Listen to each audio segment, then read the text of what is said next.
तो दोस्त आज की इस वीडियो में हम लोग साल के आखिरी आईपीओ के बारे में उसका डिटेल एनालिसिस करने वाले हैं और जानेंगे हम लोग क्या हम लोगों को इसमें अप्लाइंग करना चाहिए और जीएमपी के बारे में भी जानने वाले हैं कि करंट जीएमपी इसका क्या चल रहा है। ठीक है, तो सबसे पहले हम लोग यहाँ पे देख लेते हैं कौन सा आईपीओ है। इंडो फार्म इक्विपमेंट, आपको ये वेबसाइट ओपन कर लेना है इन्वेस्टोगेट, आप वहाँ से जाके कंपनी का आप भी डिटेल एनालिसिस देख सकते हो। ठीक है, तो इंडो फार्म इक्विपमेंट जो कि साल का आखिरी आईपीओ रहने वाला है, इसका हम लोग डिटेल एनालिसिस करने वाले हैं। तो Indo farm equipment main line एक मेन बोर्ड का आईपीओ है। 260 करोड़ के आसपास का इसमें जो आईपीओ का साइज जो है 260 करोड़ के आसपास का है। ठीक है, इसमें हम लोग सब्सक्राइब कर सकते हैं कल से यानी कि 31 दिसंबर से, और यहाँ पे 2 जनवरी तक हम लोग इसमें अप्लाइंग कर सकते हैं। 2 जनवरी के शाम 5 बजे तक इसका यूपीआई का लास्ट मैंडेट टाइम रहने वाला है। तो सबसे पहले हम लोग बात कर लेते हैं कि एक बीएसई एनएसई दोनों पर लिस्टेड होने वाला है और आईपीओ का साइज जैसा कि मैंने बताया 260 करोड़ के आसपास का रहने वाला है।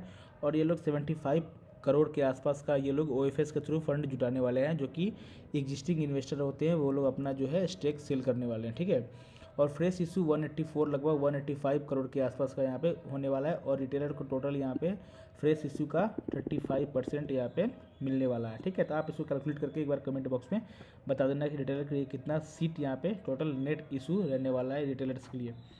तो चलिए कंपनी के थोड़ा सा कंपनी के बारे में हम लोग बात कर लेते हैं।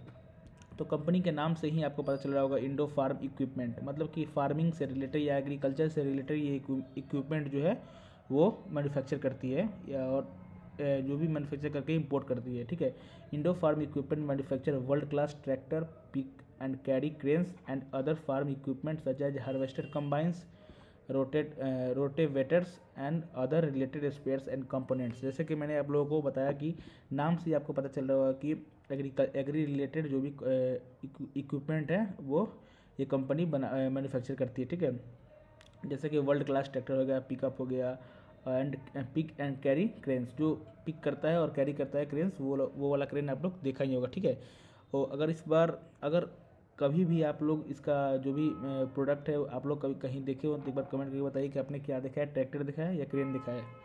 ठीक है, द कंपनी सेल्स इस product under true brands name, जो कंपनी प्रोडक्ट सेल करती है जो उनके ब्रांड नेम जो है तो बेसिकली वो है इंडो फार्म और इंडो पावर, दो नाम से ये अपना प्रोडक्ट को सेल करती है।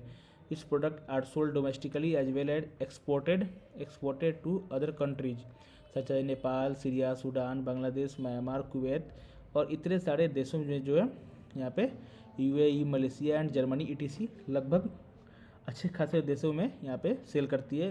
काफ़ी छोटे देश भी है और बड़े देश भी है, तो काफ़ी अच्छा इसका जो है आउटर साइड का मार्केट जो फॉरेन कंट्री से इसका जो डिमांड है काफ़ी अच्छा हम लोग को देखने को मिल रहा है। तो कंपनी का थोड़ा सा यहाँ पे स्ट्रेंथ क्या है वो देख लेते हैं। वाइड रेंज ऑफ प्रोडक्ट, सही बात है, वाइड रेंज ऑफ प्रोडक्ट है, तो इतने सारे देशों में ये प्रोडक्ट को यहाँ पे देता है। ठीक है, डिलीवर करता है। Fully integrated and establish manufacturing facilities. ठीक है, exporting product to several countries, ये बात सही है। एक्सपीरियंस्ड मैनेजमेंट एक्सपीरियंस है, तो काफ़ी अच्छा बात है यहाँ पे। तो इसका आईपीओ लाने का पर्पस क्या है वो थोड़ा सा हम लोग देख लेते हैं कि ये जो मार्केट से पैसा उठा रही है कंपनी इंडो फार्म, वो पैसा का कहाँ यूज करने वाली है। ठीक है, setting up new dedicated unit for expansion of their pick and cranes manufacturing capacity.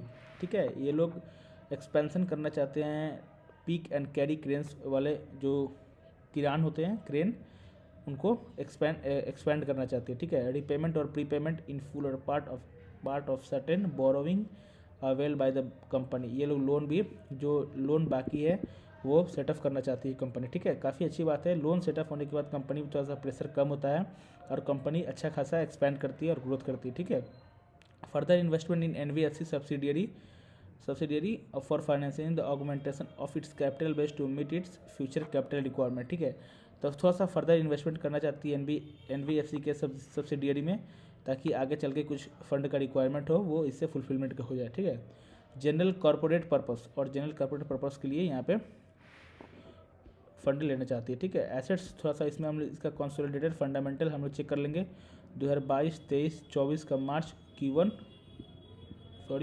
ही है 24 का। ठीक है, तो यहाँ पे आप अगर देखिएगा एसेट्स में उतना ज़्यादा ग्रोथ तो नहीं है, लेकिन आप थोड़ा सा डी ग्रोथ भी नहीं है, लेकिन कांस्टेंट आप बोल सकते हैं कि कांस्टेंट यहाँ पे स्लाइडली ग्रोथ कर रहा है, ठीक है। तो अच्छी बात है, यहाँ पे अपने ग्रोथ को जो है वो मेंटेन करके रखा है, ठीक है। रेवेन्यू में देखिएगा तो थोड़ा बहुत 20 करोड़ 25 करोड़ ऐसे ऐसे करके धीरे धीरे ये इंक्रीज कर रहा है। ये Q1 का है 2024 का, पता नहीं अभी तक Q3 भी ख़त्म होने जा रहा है, लेकिन अब ये Q2 का भी लगभग Q2 का यहाँ पे डाल देना चाहिए था, ठीक है। प्रॉफिट आफ्टर टैक्स यहाँ पे देखिएगा तो काफ़ी अच्छा यहाँ पे प्रॉफिट आपको कंपनी बनाते हुए देखने को मिल रहा है, ठीक है।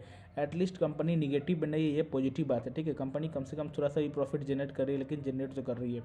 और टोटल नेटवर्थ देखिएगा तो यहाँ पे टोटल नेटवर्थ भी धीरे धीरे यहाँ पे ग्रोथ कर रहा है। और टोटल बोरोइंग देखिएगा तो यहाँ पे टोटल बोरोइंग भी अब थोड़ा सा कम हुआ है, जो कि अच्छी बात है, जिस वजह से आपको यहाँ पे एसेट में आपको सुधार देखने को नहीं मिल रहा है, क्योंकि कंपनी जो भी प्रॉफिट कर रही है वो लोन को सेटअप करने में अपने पैसे को यूज कर रही है, जिस वजह से कंपनी का यहाँ पे ग्रोथ थोड़ा सा डिले चल रहा है, ठीक है। और इसके जो पीयर टू पीयर कंपनी है, जो लिस्टेड कंपनी आपको यहाँ पे देखने को मिल सकता है स्कॉट्स कुबोटा, जो कि आपको यहाँ पे देखने को मिल रहा है। और काफ़ी अच्छा इसका भी डेटा जो है काफ़ी अच्छा है, रिटर्न नेट तो इसका भी अच्छा है, ठीक है। तो ये जो पहले से जो लिस्टेड कंपनी है, ये एक्शन कंस्ट्रक्शन इक्विपमेंट और स्कॉट्स कुबोटा, ठीक है। ये दोनों को आप इसका जाकर फंडामेंटल एनालिसिस कर लेना। और इस सेक्टर में एक और यहाँ पे IPO जो है वो आ रहा है, काफ़ी अच्छा इसका प्रोडक्ट हम लोग को देखने को मिला, फंडामेंटल भी काफ़ी अच्छा हम लोग को देखने को मिल रहा है, रिटर्न ऑन नेटवर्थ भी उतना हद तक तो सही नहीं, लेकिन इसको हम लोग सही मान के चल सकते हैं। तो हमें तो ये IPO काफ़ी अच्छा लग रहा है, यहाँ पे काफ़ी इंटरेस्टेड हूँ मैं इस IPO से। और जिसका जो करंट GMP चल रहा है वो भी हम लोग इस वीडियो में लास्ट तक देखने वाले हैं, तो बने रहेगा। अभी थोड़ा सा अलॉटमेंट डेट हम लोग पता कर लेते हैं, कब से हम लोग इसमें अप्लाई कर सकते हैं। तो हम लोग इसमें 31 दिसंबर से अप्लाई कर सकते हैं, 2 जनवरी तक हम लोग इसमें अप्लाई कर सकेंगे। शाम के 5 बजे तक हम लोग का UPI मैंडेट होगा एक्सेप्ट, ठीक है। और 3 तारीख को आपका जो है अलॉटमेंट आ जाएगा, 6 को आपका रिफंड इनिशिएशन हो जाएगा, और 2 दिन का जो गैप है वो सैटरडे संडे होगा, इस वजह से कोई भी काम वहाँ पर नहीं होगा, ठीक है।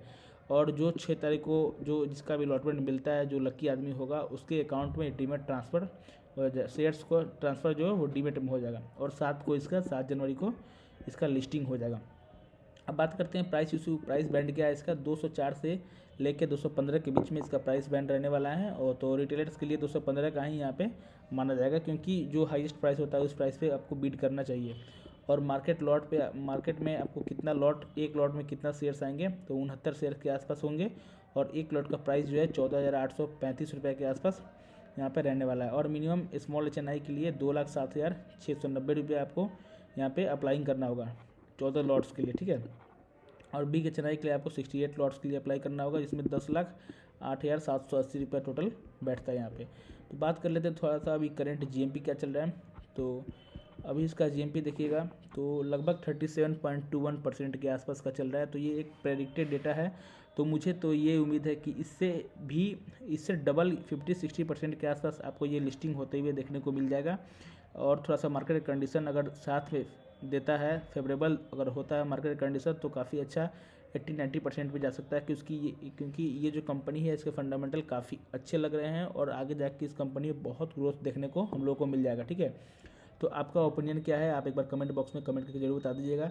और हाँ, मैं बता दूं कि अगर आपको IPO चाहिए तो आप एक ID से नहीं 7-8 या 10 ID, इतना ज़्यादा ID से आप अगर अप्लाई करते हैं डीमेट ID से, तो उतना ज़्यादा जो चांसेस आपके बढ़ जाते हैं मिलने के, ठीक है। तो मैं डिस्क्रिप्शन बॉक्स में टॉप ब्रोकर के जो लिंक है वो मैं डाल दिया हूँ।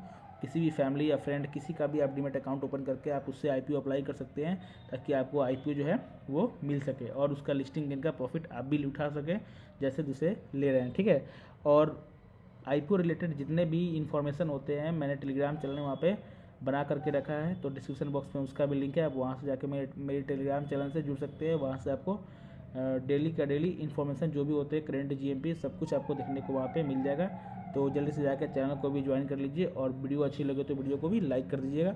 और चैनल पर पहली बार आया हो चैनल को सब्सक्राइब कर दीजिएगा और बेल आइकन को प्रेस कर दीजिएगा, ताकि IPO रिलेटेड जितने भी कंटेंट है आपको ईजिली एक्सेसिबल हो जाए, ठीक है। तो थैंक यू दोस्त, मिलते हैं आपको एक नए वीडियो में, तब तक के लिए बाय दोस्तों।